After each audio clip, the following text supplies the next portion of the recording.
Hello， 大家好。今集咧就終於走出 Melbourne 嘅 City Centre 啦。咁走出去 Melbourne City Centre 第一個站咧就係嚟到呢個叫 Puffing Billy， 即係好出名嗰個森林火車咧。就算未聽過咧，喺 YouTube 嘅話都或者會睇過，就係墨爾本好出名嗰個森林火車啦。咁首先佢嚟呢度啦，大家有兩個選擇。第一就係搭火車啦，就係嚟到呢個叫 Belgrave Station， 咁就距離墨爾本市中心大概1個鐘頭嘅火車。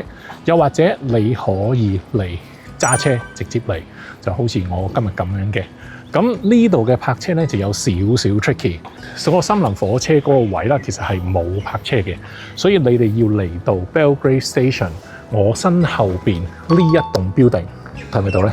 係啦，身後邊呢一棟 building 咧就係屬於火車站嘅停車場，咁你就可以直接駛入嚟呢個 car park，就唔使俾錢嘅，就直接懟上去，咁就揾位泊車咧，咁就再由呢個停車場咧就行翻去嗰個 Puffing Billy 嗰個 area， 咁就 OK 啦。咁所以頭先我都揾咗一陣，因為佢嘅指示牌唔算話太過清晰。咁依家咧就行去，你係見到個指示牌 Puffing Billy 290米。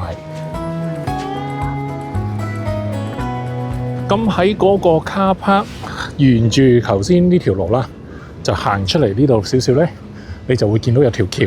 咁我哋就係經過呢條橋，就係穿過晒地面上面嘅馬路，就可以直接去到 Puffing Billy 呢個位置啦。咁所以咧，揸車嘅朋友記住，認得頭先地面上面嗰個牌，就唔好揸上去 Town Centre， 因為佢後邊咧係有啲超市啊，係泊車位係有限時間嘅。但係呢一個 train station 咧就係冇限時間嘅。所以就係預咗俾你哋啲人泊車，咁就行過去就 OK 啦。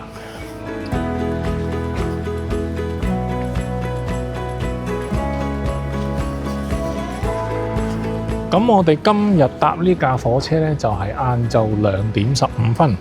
咁但係佢好奇怪嘅，佢呢一個車咧，佢就係要你提早1個鐘頭做 check in。咁所以其實我哋依家係 around 1點半左右。所以係有好多時間剩嘅。咁佢除咗晏晝呢個火車之外啦，佢仲有朝頭早10點鐘嘅。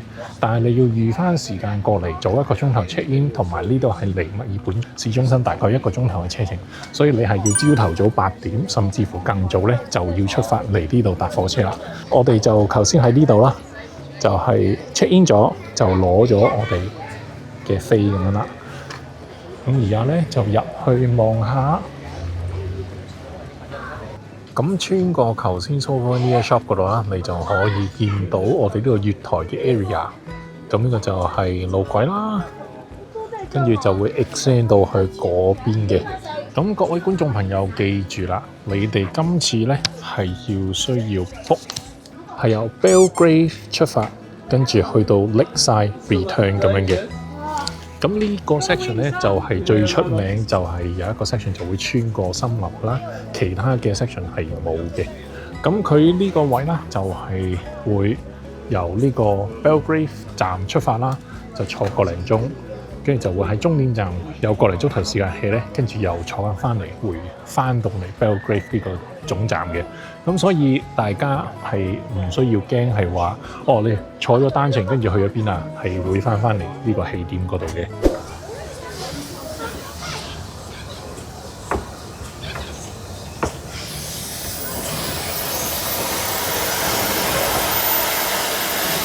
哇，好正啊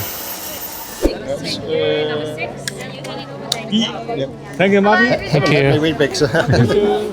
好啦，我哋依家入到去啦，我哋就應該係車頭第一卡。咁咧，你就見到啦，啲人已經伸晒隻腳出嚟啦。咁就應該呢架火車咧係唯一一架喺墨爾本嘅火車，你可以伸隻腳出嚟嘅。坐呢度啦。可以啊。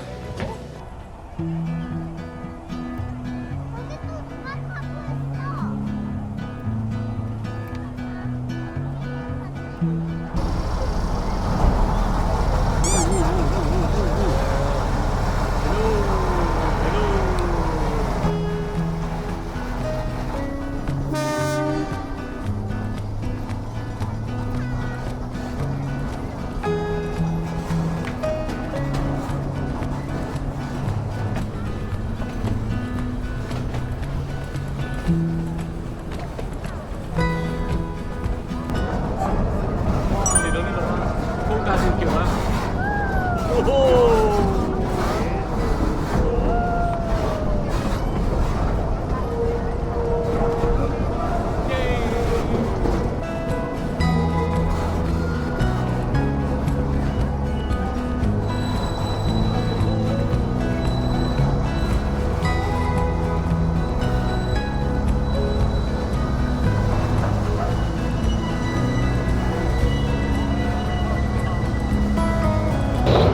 其實行到某一個位啦，距離嗰啲樹咧都係好近嘅，即係基本上如果你啲樹生近少少啦，你可以直接掂到嘅，好舒服啊！周圍綠油油，非常之靚，成個環境。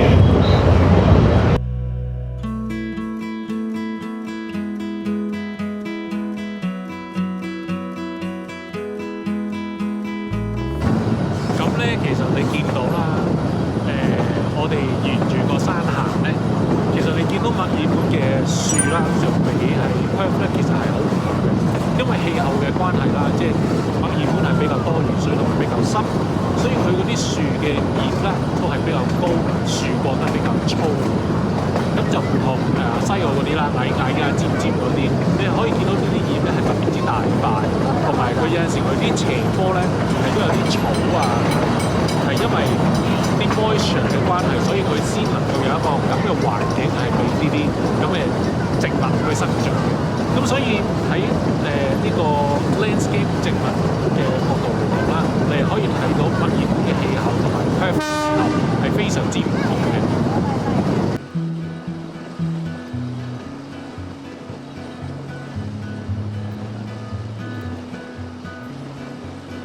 好啦，帶大家睇下個車頭先。呢個今次咧就係我哋個車頭啦，就係冇蒸汽嘅，係應該完全靠摩打嘅。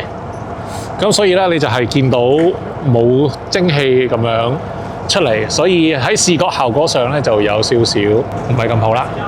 咁沿住呢度入去啦，你就會見到有一個叫 Lakeside Visitor Centre， 就係啲紀念品店。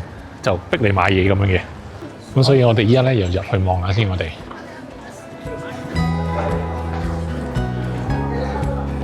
喺個 Visitor Centre 出嚟呢度啦，咁就可以見到個路軌，咁就過嚟呢度咧，咁就有少少一啲地標 landmark 啦，就可以同大家影下相咁樣嘅。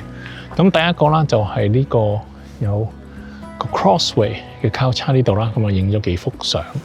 咁呢度咧。再落去咧就係有個湖仔嘅，但係就唔係十分之靚，所以就冇落到去影啦。但係喺右手邊呢度啦，就有依家即係秋天嘅關係啦，就啲樹比較黃黃地，再加埋日落嘅陽光啦，咁其實呢度照落嚟成個黃色都係非常之靚嘅。咁啦，我哋架車就因為遲咗出發啦，咁原本我哋係拎晒呢個位啦，其實係可以逗留咗個零鐘頭嘅，但係依家我哋只係大概半個鐘頭時間喺度嘅啫，咁所以就唔係話好多時間可以喺度逗留，咁所以都係去個廁所，跟住就扎冧喺其他地方就影下個相，咁就依家係4:20，所以距離我哋原車翻去其實仲有10分鐘嘅時間，所以我哋依家都要差唔多準備上車啦，我哋。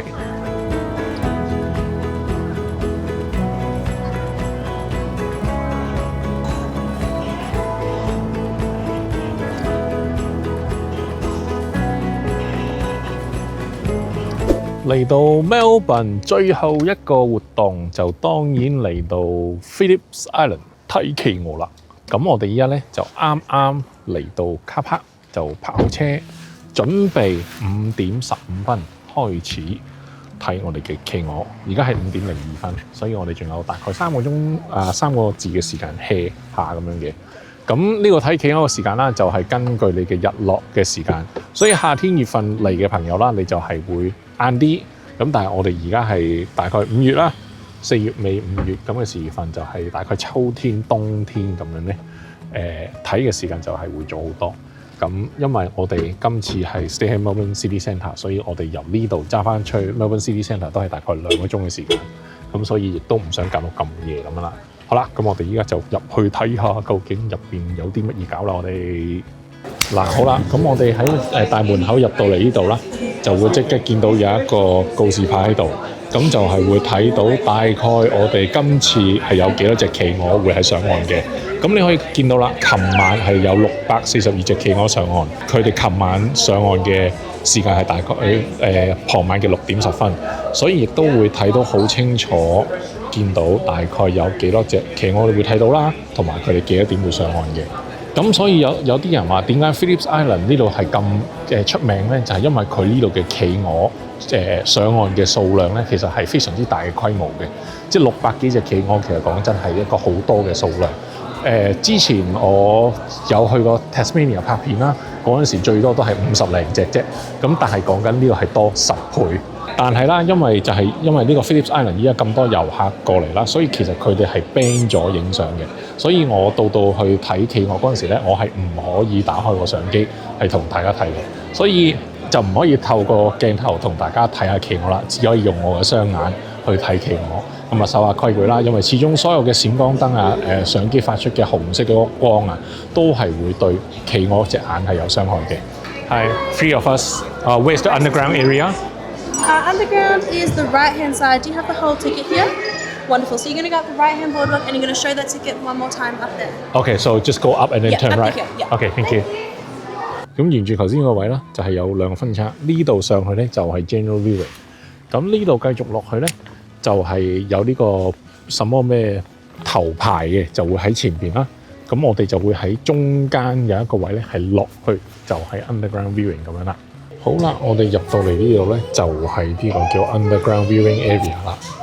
咁其實呢個見到啦，呢個 area 其實係非常之少人，因為其實票價都係非常之貴嘅，因為差唔多成嚿水一個人。咁喺度啦，我哋就會見到有一個電視，就係會望出去海岸線嗰度。咁如果有企鵝上嚟嘅話咧，我哋係會即時間睇到嘅。咁跟住咧，呢度旁邊我哋就係會有一欄嘅玻璃窗，咁就係會喺 eye level 咧，咁啲企鵝就會喺我哋面前行過，咁就係咁樣啦。咁我依家咧就係咁樣可以 eye level 咁樣望住，咁到時啲企鵝咧就喺我哋面前行過就會睇到咁樣啦。但係好可惜，我唔可以同大家影相，我只能夠喺呢條片同大家分享啲官方嘅相片啦。咁就係咁多，我都係喺度等嘅啫。咁所以今次 Melbourne 嘅旅程咧就係咁多啦。我哋睇完咧，聽日就準備翻去 Perth 啦。咁如果大家中意我呢條片嘅話，就記得俾個 like 我 subscribe 我 channel 開埋個鐘仔。咁我哋翻到 Perth 就見啦，拜拜。